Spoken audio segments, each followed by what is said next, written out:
मनुष्य का आकलन हमें जन्म से नहीं, उसके कर्म देखकर करना चाहिए। उसका आकलन हमें उसके स्वभाव, उसके व्यवहार, उसका ज्ञान देखकर आंकना चाहिए। एक मनुष्य चाहे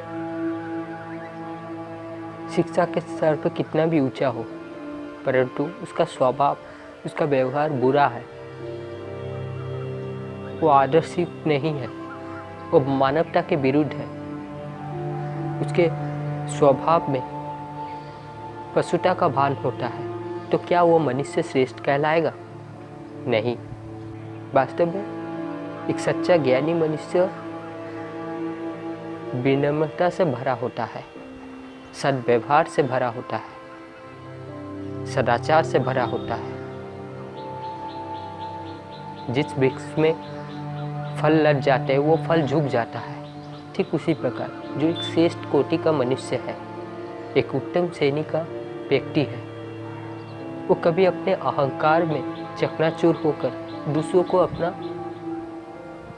श्रेष्ठत्व सिद्ध करने में नहीं रहता, ना ही दूसरों को नीचे दिखाने के प्रति कोई कार्यरत करता है, कोई योजना बनाता है। वो हमेशा वही करता है जो उसके कर्तव्य अनुसार करणीय है, जो धर्म के अनुसार बहनीय है। वास्तव में वो अपना धर्म को बहन करते हुए आगे बढ़ते जाता है। उसका ना कोई दुश्मन होता है, ना कोई विरोधी, ना कोई शत्रु, ना ही कोई मित्र। वास्तव में उसका सभी मित्र होते हैं और सभी शत्रु भी। हाँ, जो कोई भी धर्म के विरुद्ध होता है, जो अन्याय अत्याचार करता है, वो उसके खिलाफ आवाज उठाता है।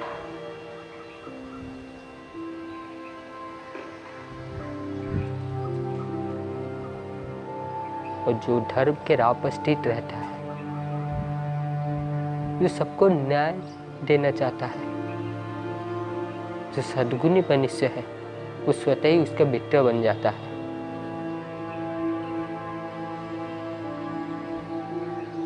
और दोस्तों, हमें ये याद रखना चाहिए, भले हम कितना भी अच्छे हो, परंतु हमारा संगत हमेशा अच्छा होना चाहिए, क्योंकि ना जैसी संग होती है वैसा ही रंग।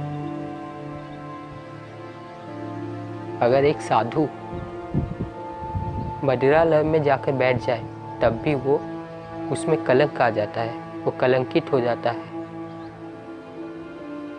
वो चाहे कितना भला वो चाहे कितना भी अच्छा हो, दूसरे उसे हीन भावना से देखने लगते हैं। वो दुष्ट प्रकृति का मनुष्य लगता है। लोग उसे ढोंगी, पाखंडी, मिथ्याचारी समझने लगते हैं और इससे उसके साधुता का नष्ट हो जाता है। ठीक उसी प्रकार दोस्तों, हमें भी चाहे हम कितना भी भले हो, बुरी संगत से बचना चाहिए और जितना हो सके अगर बुरी संगत है उनसे दूर रहना चाहिए, या हो सके तो उसे त्याग भी देना चाहिए।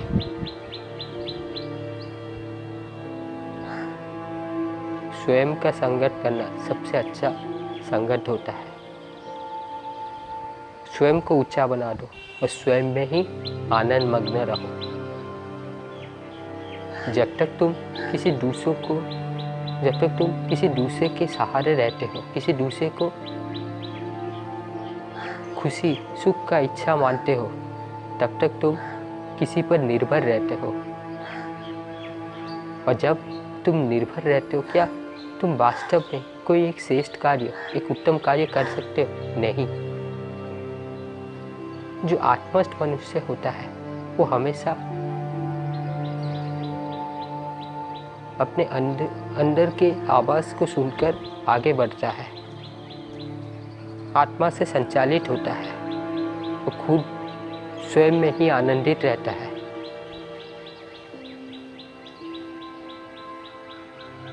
परंतु दूसरों को ये लगता है कि वो पागल है, बेवकूफ है, परंतु ये सत्य नहीं है दोस्तों।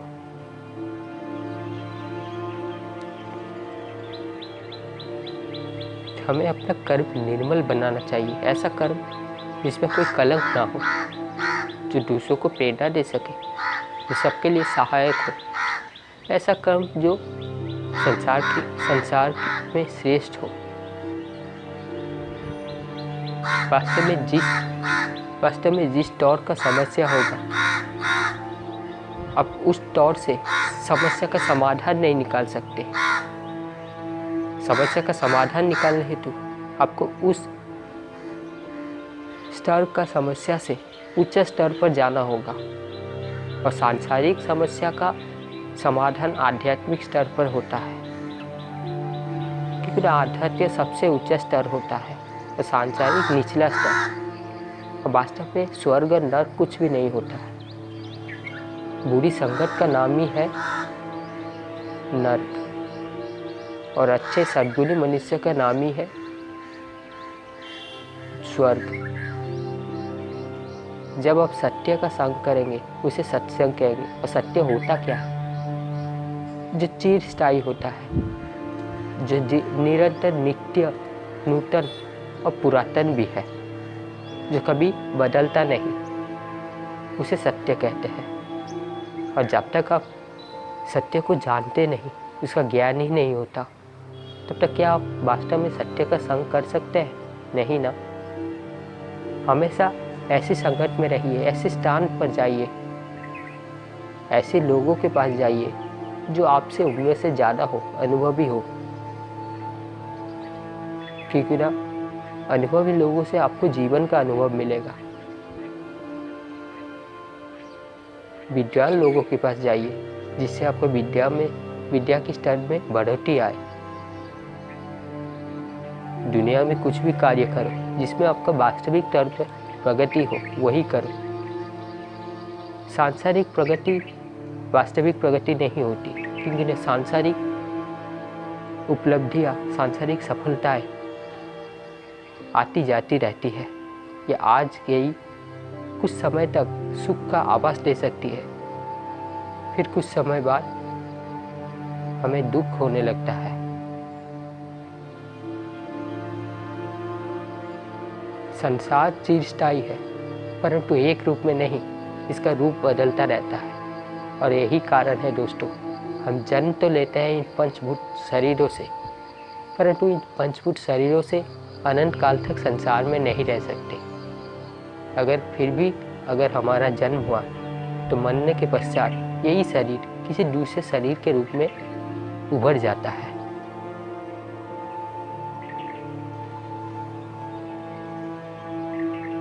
अगर आध्यात्म जीवन का केंद्र हो, धर्म जीवन का रास्ता हो, और सत्य जीवन का लक्ष्य हो, मुक्ति जीवन का ध्येय हो, तो इससे बढ़िया जीवन क्या हो सकता है? इससे बड़ा सार्थक और सफल जीवन कुछ भी नहीं है दोस्तों। पूछिएगा अपने आप से, क्या ये सत्य नहीं?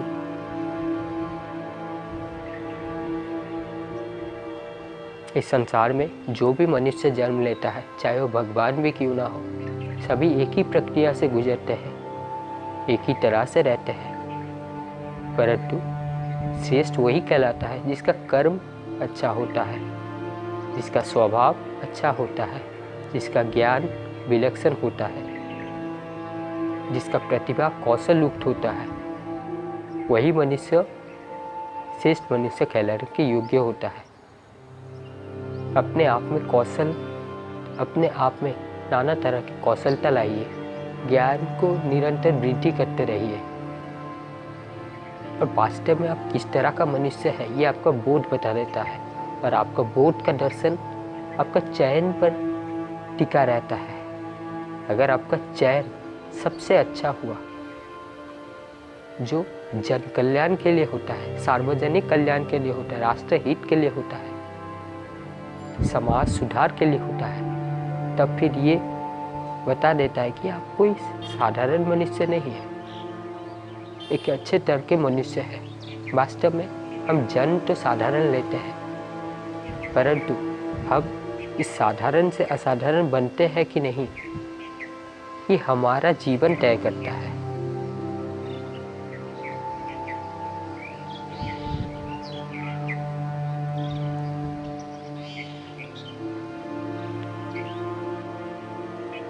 जुआ ना खेलना, पशु पक्षी पर दया रखना तथा अवैध संबंध और किसी भी नशालु पदार्थ का सेवन न करना, ये सब चीज़ें हमें भगवान नहीं, हमें मनुष्य बनाती है। और अगर आप ये सब चीज़ों का सेवन करते हैं तो आप मनुष्य नहीं, बस वास्तव में आप मनुष्य रूप में पशु का कार्य कर रहे हैं।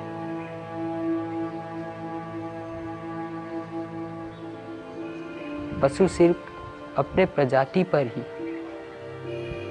दया रखता है और दूसरों को आपको हीन भावना से दिखता है। ठीक उसी प्रकार मनुष्य रूप में जो सिर्फ अपने पुत्र पुत्री, परिवार, बेटा बेटी आदि के प्रति करुणा रखता है, दया रखता है, प्रेम के भाव से देखता है और दूसरों को दूसरे की नज़र से देखता है, अपने परिवार का हिस्सा नहीं मानता,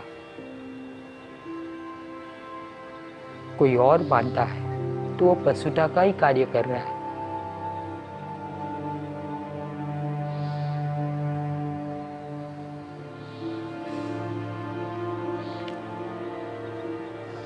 हमें झुकना भी चाहिए, परंतु झुकना उसके सामने है जो वास्तव में सत्य है, धर्म है। उम्र के सामने झुकना नहीं है, बल्कि बोध के सामने झुकना है। यानी अगर कोई मनुष्य ज़्यादा उम्र का है, कोई वृद्ध है, परंतु वो अधर्मी है, अन्यायी है, तो उसके सामने झुकना नहीं है, उसका डट कर सामना करना है, उसके खिलाफ आवाज़ उठाना है। परंतु वही दूसरी तरफ अगर कोई छोटा बच्चा भी हो, कम से कम उम्र का हो, अगर वो बोधयुक्त है, समझदार है, तो सत्य के प्रति में अग्रसर है, तो उनके सामने झुको। जैसी दृष्टि वैसी सृष्टि होती है। वास्तव में वैद्य दृष्टि का तो इलाज कर सकता है, दृष्टि का उपचार है, दृष्टिकोण का नहीं। आप अगर नकारात्मक दृष्टिकोण से जीवन में आगे बढ़ेंगे तो आप कभी प्रगति नहीं कर सकते। आपका जीवन ही समस्या है, आप स्वयं भी समस्या है, स्वयं ही अपने जीवन के लिए बाधक बन जाएंगे।